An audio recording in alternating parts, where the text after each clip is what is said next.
Zee 24 तास एक पाऊल पुढे। वळूया आता पुढच्या बातम्यांकडे। ईस्टर्न फ्रीवेला बाबासाहेब आंबेडकरांचं नाव देणं हा एकच नामकरणाच्या वादावर तोडगा असू शकतो, अशी प्रतिक्रिया आरपीआय अध्यक्ष रामदास आठवलेंनी दिली आहे।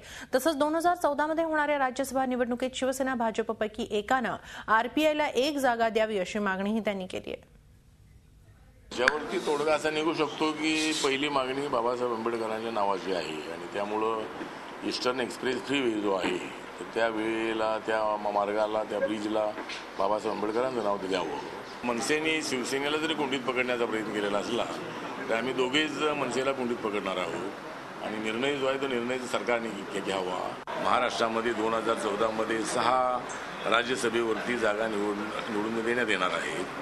त्याच्यामधल्या 2 जागा काँग्रेस, 2 जागा एनसीपी आणि 1 जागा शिवसेना, 1 जागा बीजेपी अशाच पद्धतीचा सध्याचा कोटा आहे, कोटा असेल। तर मला असं वाटतं की रिपब्लिकन पक्षाला एखादी राज्यसभा द्यावी अशी मागणी आमची राहणार आहे। झी 24 तास एक पाऊल पुढे।